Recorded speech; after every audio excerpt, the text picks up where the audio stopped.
impressive thing you've ever seen Curtis Samuel do? Wow. We see him on Saturdays, but it seems like Well, I mean, that's what you see is what you get. I mean, I thought that run that he had.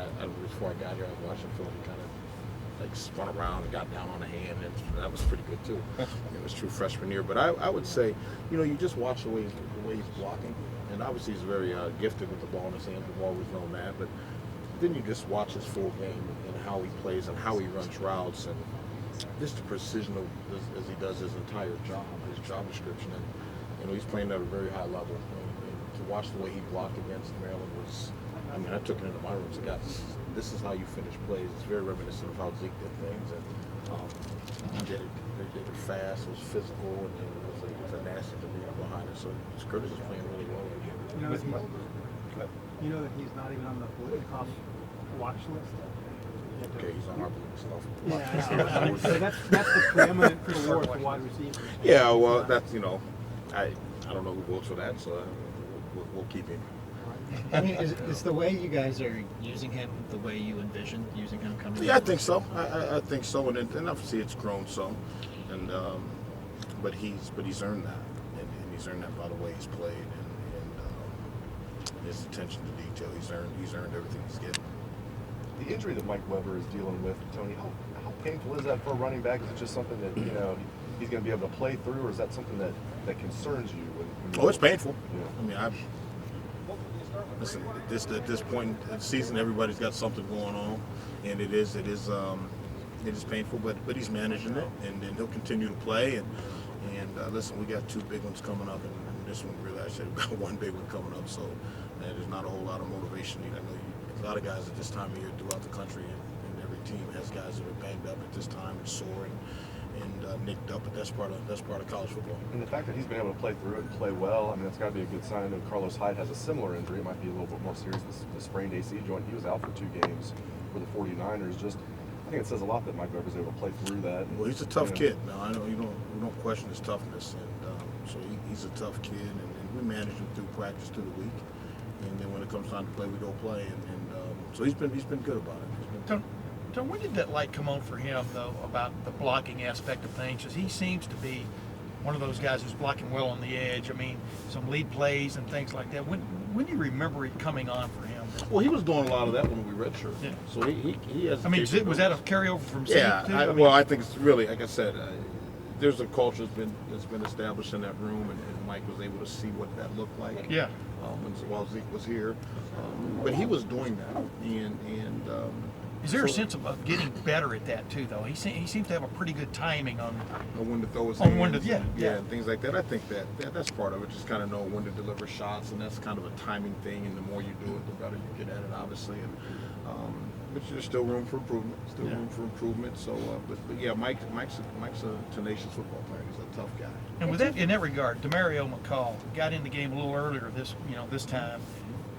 Do you see him coming on more and more as this season goes on, even though there's 2 games left in the regular season? I mean, I see him getting better, if that's the question you're asking. Yeah, but do you see him playing more? I mean, Oh, well, I don't know.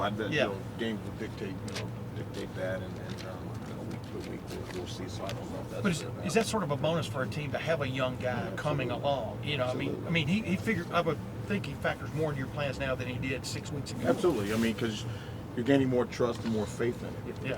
And so he's earned that, and he's earned that through his practice time and his practice habits, and we're obviously continue to try to improve those things. But he's becoming much more comfortable in the game, in the college football game, as the season's progressed, and he would be the first to tell you that it's kind of like drinking out of a fire hose when he first got here the first couple of weeks, and now he's getting better at it, and he's obviously gained some weight. He's gained quite a bit of weight. Which is obviously helping him as well. So we'll see where he goes, but he's getting better. He's improving. Tony, what do you see in Michigan State's defense?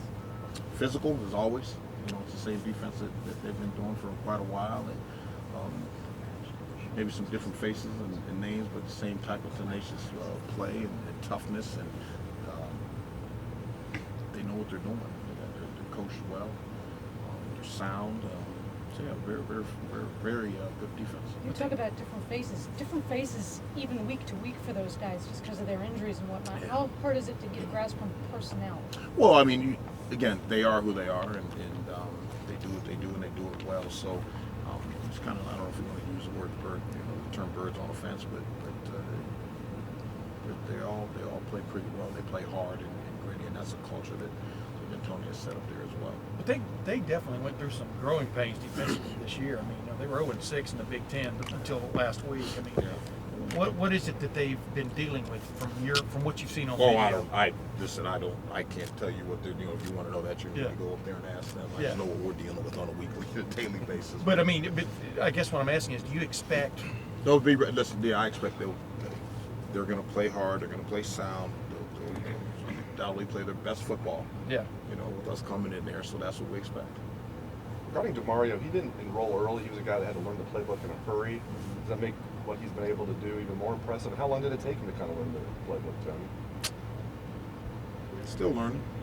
He's still learning. But I would say probably it started to click for him a little bit more. I'd probably say about week 5. Before it really started kind of, because at first those things are start to sound the same.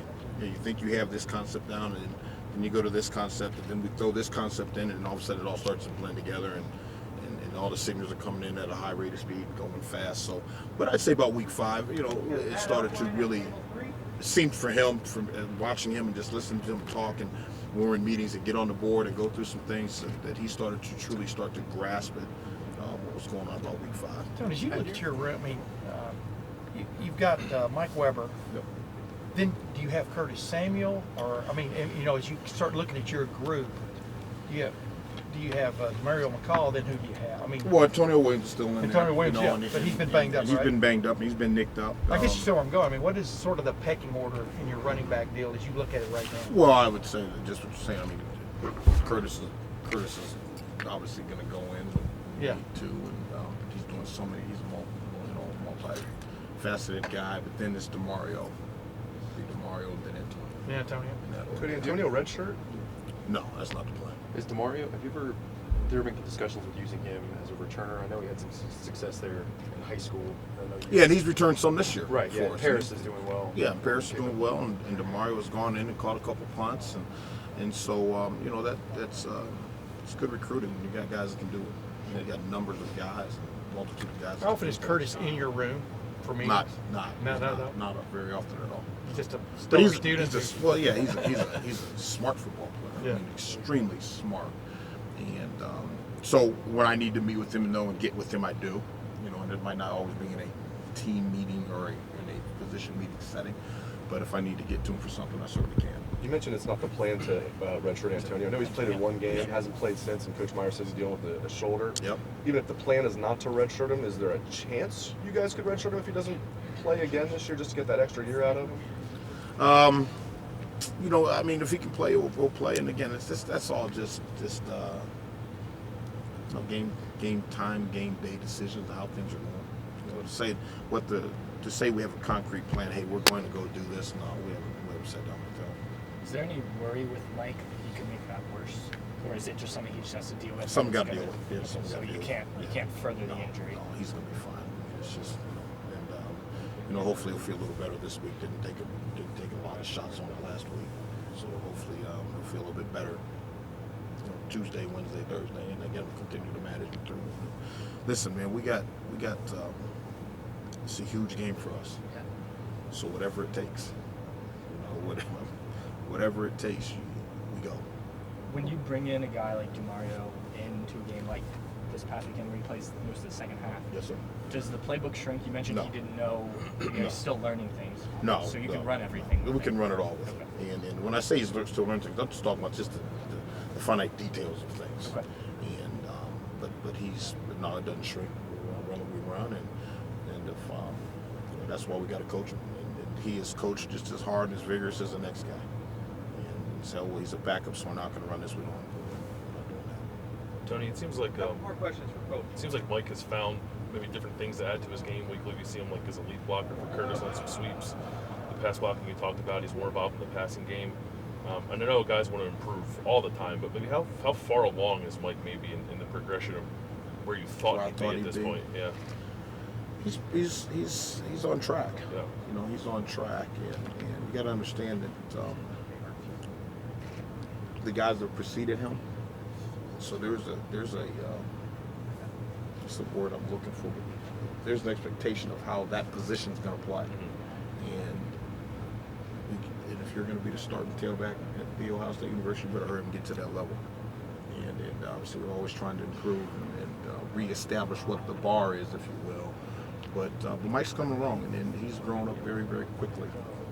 He's grown into this position, but again, it goes back. He loves to play this game now. He likes football, and so it's not hard to get him to say, hey, just go do this. And I think anybody, when you're having some success, any human being, when you're having some success, hopefully that's just to keep you going. You say, man, I'm doing this and it's working, so let's continue to work at that rate of speed. It seems like he's, I mean, even though it's so far into the season and he's injured, he's finding ways to like pull away from guys now and be a little more elusive, and he's doing stuff in the passing game too. I'm just wondering maybe if his athleticism is, I mean, you guys recruited him, so you know what kind of athlete he was, but has he surprised you at all with some of the things he's done? I think he's gotten a little faster, but I think he shaved some of that weight when he first got here. I don't want to call him fat, but I'll call him fat. No, I'm playing. But no, I think he's shaved down some of the weight and slimmed down a bit, but he's also gotten faster with it and gotten stronger. So obviously that's benefited. As you mentioned, like all running backs are dealing with injuries this time of the year. Last I question think here. Zeke played the entire national championship season basically with one hand. What's maybe an injury that you went through that you can like talk to your guys like, hey, I was dealing with this when I played. Do you ever talk about have those conversations? Like I imagine that maybe the AC joint thing. you did the same thing, huh? I had 2 of them. So I mean, broken hands. You go. I mean, it is what it is. I mean, and, if you can go, you find a way to go. So yeah, I mean, I dealt with those obviously many years ago. But for me to say to compare what I did and what they did, these guys are so much further along and so much better players than I ever thought of being. It's probably not even fair for me to compare it. I was kind of a slug compared to these guys. But Does it make it a little easier though to like? I would think it would make it easier for you to go to them. You've been through it. yeah, I would think so. But you'd have to ask them that. I mean, there's when we run something, either as a coach or player, I've probably done it 1,000 more times. Through the years, but you'd have to ask them if that's a benefit to them for me having played the position. But I've coached it for a long time, and so I mean, I when they say things to me, I can see where they're coming from with some things, But the fact of the matter is, we got to go do what we got to go do. Got to end it right there, Coach. We good?